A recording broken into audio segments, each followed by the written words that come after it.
Praise the lord. ఎడారిలో సెలయేరులు. జనవరి 20వ తారీఖు. నవ్వు కంటే దుఃఖపడటం మేలు, ఏలయనగా భిన్నమైన ముఖము హృదయమును గుణపరుచును. ప్రసంగి గ్రంథం 7వ అధ్యాయం 3వ వచనం. విచారం దేవుని కృప కిందకి వస్తే అది మన జీవితాన్ని ఎన్నో విధాలుగా ఫలభరితం చేస్తుంది. ఆత్మలో ఎక్కడో మరుగుపడిపోయిన లోతుల్ని విచారం వెలికి తీస్తుంది.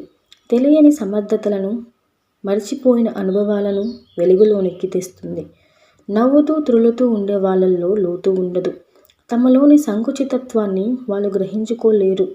ఆత్మ అనే నేలను దున్ని పూడుకుపోయిన సారవంతమైన మట్టిని పైకి తీస్తే దేవుని నగలే దుఃఖం. అందువల్ల పంటలు బాగా పండుతాయి.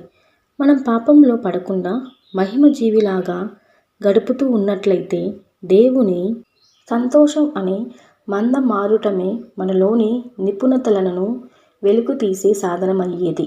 కానీ ఈ పతనమైన లోకంలో మనకు అర్థమయ్యేలా చేయడానికి దేవుడు ఎన్నుకున్న సాధనం నిరాశలో కలుషితం కాని విచారమే. విచారంలోనే మనం దీర్ఘంగా లోతుగా ఆలోచిస్తాము. విచారం మనల్ని మెల్లగా తరచి మన హృదయాలను, అభిప్రాయాలను తలపోసుకుంటూ సాగేలా చేస్తుంది. పరలోకపు జీవితంలోని మాధుర్యాలను మనలోని పుట్టించేది విచారమే. దేవుని కొరకు, తోటి మానవుల కొరకు సేవ చేయడం అనే మహాసముద్రంలో మన సమర్పణ నౌకని నడిపించడానికి మనల్ని ప్రోత్సహించేది విచారమే. ఒక గొప్ప పర్వత శ్రేణి దగ్గర కొందరు సోమరి జనం నివసిస్తున్నారు. ఆ పర్వతాల లోయలను, దారులను వాళ్ళెప్పుడూ పరిశోధించడానికి పూనుకోలేదు. ఒకరోజు ఆ ప్రాంతంలో ఒక పెను తుఫాను వచ్చింది. వాళ్ళున్న ప్రాంతం మునిగిపోయే ప్రమాదం వచ్చేసరికి తప్పనిసరి వాళ్ళంతా పర్వతాల్లోకి వెళ్ళి నివాస స్థలం కోసం వెదకసాగారు. ఆ గాలివానలోనే వాళ్ళకి ఆ పర్వతాల నిండా మంచి గృహలు, పండ్ల చెట్లు, నీటి వాగులు, మానవ నివాసానికి అన్ని సౌకర్యాలున్న ప్రదేశాలెన్నో కనిపించాయి. అప్పటిదాకా వాటిని వృధాగా పోనిచ్చినందుకు వాళ్ళు బాధపడ్డారు. మనం కూడా ఇంతే. మన వ్యక్తిత్వపు యువతలి అంచుల్లో ఏ చలనము లేకుండా ఉంటున్నాము. దుఃఖపు గాలివానలు వచ్చి మనలో అంత శక్తి ఉందని అంతవరకు మనం ఊహించలేని వ్యక్తిత్వాన్ని మనకి చూపించాయి.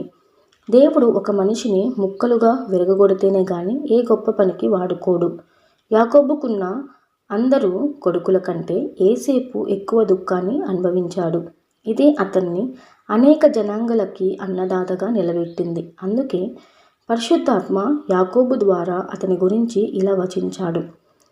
యోసేపు ఫలించడి కొమ్మ, దాని రెమ్మలు గోడ మీదకి ఎక్కి వ్యాపించును. ఆదికాండం 49వ అధ్యాయం 22వ వచనం. ఆత్మ విశాలం కావాలంటే దుఃఖం అవసరం. నాగటి చాలు పైకి తెస్తుంది, సారవంతమైన సేంద్రియాన్ని నేర్పింది. ఇది నాకు సరికొత్త పాఠాన్ని. ఆకాశం కింద పరుచుకున్న అవనీతలం నా జీవితం, అందులో విరిగా పండాలి ఫలసాయం. విశ్వాసం, దయ వంటి బంగారు పంట ఎక్కడ పండుతుంది? దుఃఖం నాగలి దున్నిన గుండె పొలంలోనే. దేవుని కష్టాల బడిలో ప్రతి వ్యక్తి, ప్రతి జాతి పాఠాలు నేర్చుకోవాలి.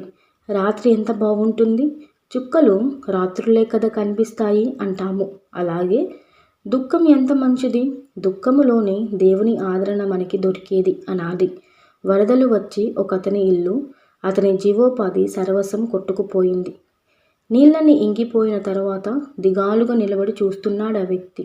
అంతలో నేలలో పాతుకొని ఏదో మెరుస్తూ కనిపించింది అతనికి.